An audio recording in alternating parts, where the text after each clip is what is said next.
ಕೇರಳ ಅಂದ್ರೆ ಸಾಕು, ಅಲ್ಲಿ ಬಿಜೆಪಿ ಹೊರತುಪಡಿಸಿ ಬೇರೆ ಪಕ್ಷಗಳದ್ದೇ ಹವಾ ಅಂತ ಎಲ್ಲರೂ ಅಂದ್ಕೊಳ್ತಾರೆ. ಆದ್ರೆ ಇವತ್ತು ಕೊಚ್ಚಿಯ ಕಲೂರಿನಲ್ಲಿ ನಡೆದ ದೃಶ್ಯಗಳನ್ನ ನೋಡಿದ್ರೆ ಯಾರಾದ್ರೂ ಒಂದು ಕ್ಷಣ ದಂಗಾಗೋದು ಗ್ಯಾರಂಟಿ. ಪ್ರಧಾನಿ ನರೇಂದ್ರ ಮೋದಿಯವರು ಜವಾಹರ್ಲಾಲ್ ನೆಹರು ಸ್ಟೇಡಿಯಂಗೆ ಬರೋಕ್ಕೂ ಮುನ್ನ ನಡೆಸಿದ ಆ ರೋಡ್ ಶೋ ಇದೆಯಲ್ಲ, ಅದು ಬರೀ ಮೆರವಣಿಗೆಯಾಗಿ ಉಳಿಯಲಿಲ್ಲ. ಬದಲಾಗಿ ಕೇರಳದ ಮಣ್ಣಲ್ಲಿ ಕಮಲ ಅರಳುವ ಮುನ್ಸೂಚನೆಯಂತೆ ಕಾಣಿಸ್ತಾ ಇತ್ತು.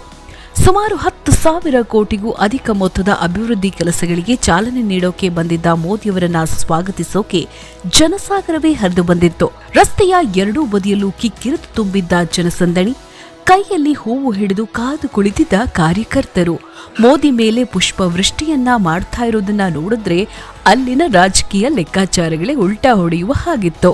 ಈ ರೋಡ್ ಶೋನಲ್ಲಿ ಒಂದು ಕುತೂಹಲಕಾರಿ ವಿಷಯ ಏನಪ್ಪಾ ಅಂತಂದ್ರೆ, ಅಲ್ಲಿ ನೆರೆದಿದ್ದ ಒಬ್ಬ ಮಹಿಳೆ ಪ್ರೀತಿಯಿಂದ ಮೋದಿಯವರಿಗೆ ಪ್ಲೇನ್ ಕಿಸ್ ಕೊಟ್ಟಿದ್ದು ಈಗ ಸೋಷಿಯಲ್ ಮೀಡಿಯಾದಲ್ಲಿ ಸಖತ್ ವೈರಲ್ ಆಗ್ತಾ ಇದೆ. ಕೇರಳದ ಜನರಿಗೆ ಮೋದಿಯವರ ಮೇಲೆ ಎಷ್ಟರ ಮಟ್ಟಿಗೆ ಅಭಿಮಾನ ಇದೆ ಅನ್ನೋದಕ್ಕೆ ಈ ಒಂದು ಸಣ್ಣ ಘಟನೆಯೇ ಸಾಕ್ಷಿ.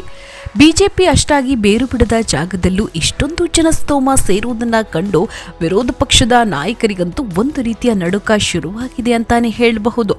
ಮಧ್ಯಾಹ್ನ 1:30 ಗಂಟೆಗೆ ಶುರುವಾದ ಆ ಸಂಚಲನ ಸ್ಟೇಡಿಯಂ ತಲುಪುವವರೆಗೂ ಎಲ್ಲಿ ನೋಡಿದ್ರೂ ಮೋದಿ ಮೋದಿ ಅನ್ನೋ ಜಯಘೋಷಗಳೇ ಕೇಳಿ ಬರ್ತಾ ಇತ್ತು. ಮೋದಿಯವರು ಕೂಡ ತೆರೆದ ವಾಹನದಲ್ಲಿ ನಿಂತು ಜನರತ್ತ ಕೈ ಬೀಸುತ್ತಾ ಎಲ್ಲರನ್ನೂ ಆತ್ಮೀಯವಾಗಿ ಮಾತಾಡಿಸಿದ್ರು. ಆದ್ರೆ ಈ ಸಂಭ್ರಮದ ನಡುವೆ ಒಂದು ಸಣ್ಣ ಕಿರಿ ಕೂಡ ನಡೆದಿದೆ ಅನ್ನೋದು ಸುಳ್ಳಲ್ಲ. ಹೈಕೋರ್ಟ್ ಆದೇಶದ ನೆಪವೊಡ್ಡಿ ಕೊಚ್ಚಿ ಕಾರ್ಪೊರೇಷನ್ ಅಧಿಕಾರಿಗಳು ಮೋದಿಯವರ ಸ್ವಾಗತಕ್ಕೆ ಹಾಕಿದ್ದ ಬ್ಯಾನರ್ ಮತ್ತು ಪೋಸ್ಟರ್ಗಳನ್ನು ತೆರವುಗೊಳಿಸಿದ್ದು ದೊಡ್ಡ ಮಟ್ಟದ ಚರ್ಚೆಗೆ ದಾರಿ ಮಾಡಿಕೊಟ್ಟಿದೆ. ಇದನ್ನು ಒಂದು ರಾಜಕೀಯ ಪಿತೂರಿ ಅಂತ ಜನ ಮಾತಾಡ್ಕೊಳ್ತಾ ಇದ್ರು. ಪ್ರಧಾನಿಯವರ ಜನಪ್ರಿಯತೆ ಮುಂದೆ ಇವೆಲ್ಲವೂ ಗೌಣವಾಗಿ ಬಿಟ್ಟವು. ಕೇರಳದ ಅಭಿವೃದ್ಧಿಗೆ ಹೊಸ ವೇಗ ನೀಡೋಕೆ ಬಂದಿರೋ ಮೋದಿಯವರು ಇವತ್ತು ಅಲ್ಲಿನ ಜನರ ಮನಸ್ಸನ್ನ ಗೆಲ್ಲೋದ್ರಲ್ಲಿ ಯಶಸ್ವಿಯಾಗಿದ್ದಾರೆ. ಒಟ್ಟಿನಲ್ಲಿ ವಿವಾದಗಳು ಏನೇ ಇರಲಿ, ಇವತ್ತಿನ ಈ ರೋಡ್ ಶೋ ಮಾತ್ರ ದಕ್ಷಿಣ ಭಾರತದ ರಾಜಕೀಯದಲ್ಲಿ ಒಂದು ಹೊಸ ಇತಿಹಾಸವನ್ನೇ ಬರೆದಿದೆ ಅಂದ್ರೆ ತಪ್ಪಾಗಲಾರದು.